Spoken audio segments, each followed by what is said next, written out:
what it's actually like to have the coronavirus, COVID-19.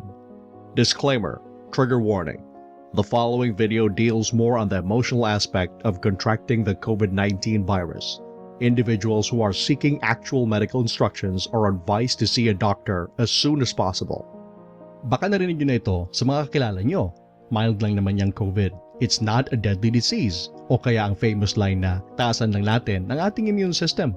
Meron ding mga tao even now na nag-undermine sa deadly effects ng COVID noong 2020, even after the first recorded death sa Philippines. Sinabi pa nila na everything is well, adding that there's nothing really to be extra scared of that coronavirus thing. Well, as nakita na natin, they were completely wrong in downplaying the dangers ng COVID. Baka may magsasabi pa na, madali lang naman ako makarecover sa COVID na yan. Well, para sa inyo lang siguro. Pero paano kaya ang nanay mo na diabetic, lolo mo na may hypertension, o kaya ang inyong tatay na may heart problems? Para sa kanila, the matter of getting COVID ay isang life or death situation. Ang lola mo na may asthma, o inyong 4-year-old na anak na may low immune system, at kahit din ang karamihan ng mga mahirap nating kababayan who live hand to mouth, for them, ang lingering threat ng COVID is the end for them. O kaya lalong mababaon sila sa kahirapan dahil sa gastos. At kasama din dyan, ang mga well-off doctors at nurses natin na sadyang overwork, gutom, at bugbog na bugbog ang kanilang immune system. Kahit naka-PPE sila, pwede din silang makahawa. Kahit ang pamilya mo na nasa bahay lang, if labas ka ng labas, may malaking chance din na dadalhin nyo ang virus sa loob ng inyong bahay at pwede silang mahawa. Pwede silang magkasakit at mamatay dahil sa selfish actions nyo. Be compassionate, be kind, and be strong para sa ibang tao na walang privilege to stay at home at naka-on ang aircon at puno ang ref. At if kailangan nyo talagang lumabas, siguraduhin nyo na lang na may face mask at face shield kayo kahit na hindi na kailangan para sa well-being ng mga neighbors at family nyo. Dahil ang COVID-19 health crisis ay poster boy disease of the 21st century, it's all been beaten into us sa mga news broadcasts, videos, at social media posts.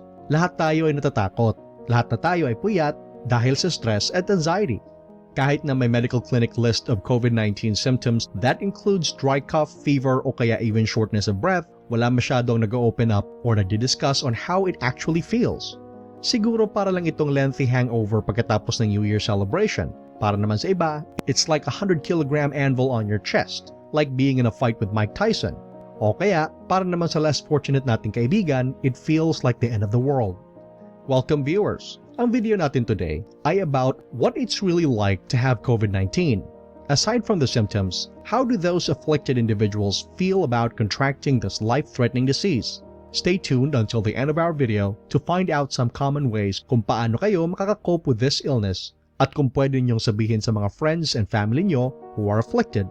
Anumang serious health problem na mag-inconvenience sa atin ay pwedeng mag-disrupt sa lahat ng aspeto sa ating buhay. In this case, it's the life of the entire world. Kahit na kung chronic or life-threatening ito na disease, kagaya ng cancer, stroke, or any major health event, or if it's just a seasonal flu, ang various deadly implications na ating mararamdaman can and will affect us emotionally. COVID-19 can develop unexpectedly, kahit neat freak ka or germaphobe, o ang mga tao na may extreme aversion sa mga germs at ang mga maruruming bagay. Even if you're following safety protocols, there's always that one small bug that slips through the cracks ng ating immune system. Ang mga tao who are unfortunate to find themselves sa posisyon na ito may feel overwhelmed by the waves ng mga mahirap at masasakit na emosyon. Kind of like finding out na HIV positive ka. Galing sa general sense of fear and anxiety, hanggang sa debilitatingly profound sadness, despair at grief, ang mga tao who are afflicted with this disease feel numb, frozen by shock at worry sa future, at kung anong mangyayari if hindi sila makakabangon sa hadlang na ito. Paano na ang kanilang mga pamilya, friends, o kaya ang kanilang pets? The fear of death is so profound that accompanied with the common symptoms ng COVID-19 can lead you spiraling into depression. Ang emotional upheaval ay sisira ng inyong ability para mag-function, mag-isip ng matino, at pwede din itong maging sanhi ng mood swings to further exacerbate ang problema niyo. Pero kahit anong inyong diagnosis or emotional response to it, kailangan natin tandaan na hindi tayo powerless in the face of this adversity. Meron tayong available options aside from addressing our mental health para matulungan tayo to better cope with our situation. Ease the stress at ang ating mental anguish dahil sa disease, and eventually find a way para ma-navigate ang challenging journey ng ating new normal.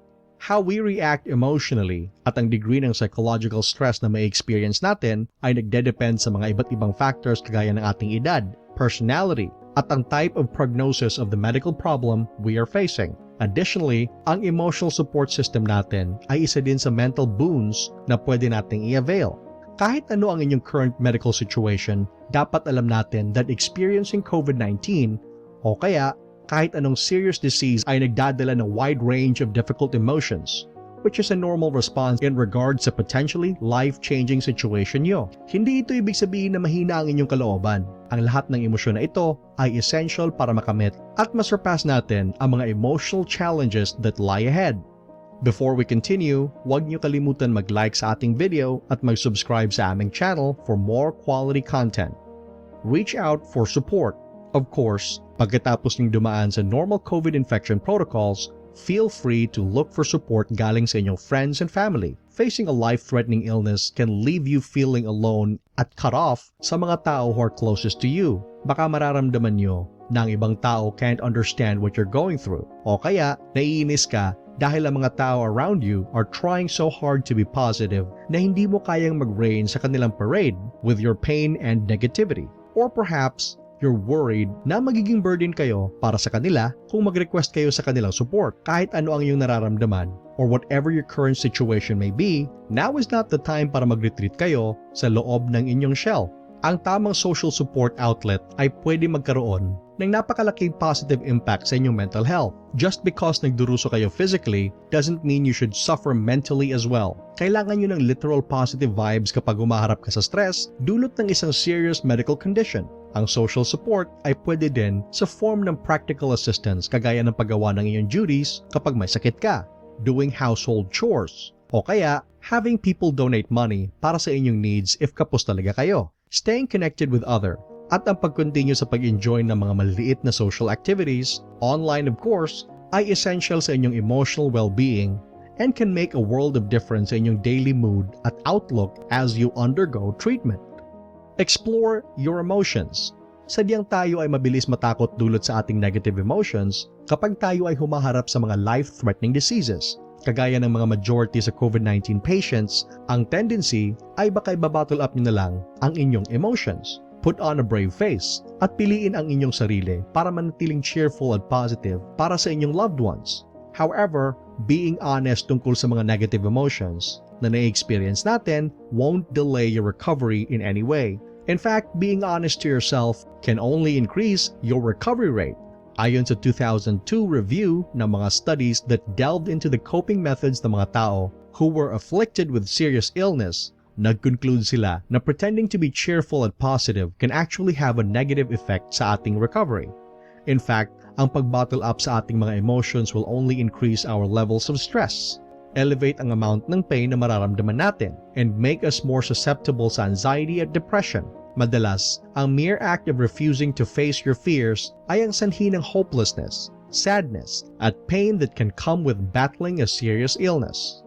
Ang pag-face ng ating mga fears at emotions, on the other hand, kahit na ang mga painful at depressing na emotions, ay tumutulong sa atin in the long run para ma-ease ang ating stress at suffering. It's best to come into terms sa ating condition as soon as possible para makadevelop tayo ng greater inner peace at mental fortitude as we work on our way towards recovery.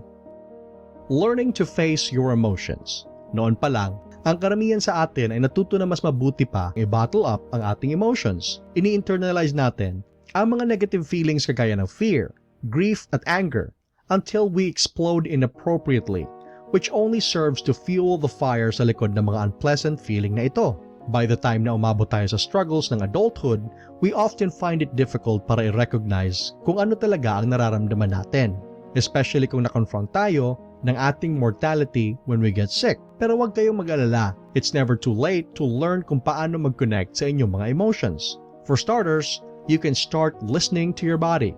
Kapag makaramdam tayo ng malakas na emotion, we will also most likely feel it somewhere within sa ating katawan, most commonly sa ating dibdib. O kaya ang ating tiyan tightens up every time nakaramdam tayo ng anxiety or fear. Halimbawa, ang ating shoulder muscles get tense every time makakaranas tayo ng sense of grief or less. Pero by concentrating sa mga physical sensations na ito, we can start to explore our emotions rather than trying to ignore or repress them. At kapag liberated na ang ating mga emotions, you'd be surprised how easily ang ating negative emotions come and go.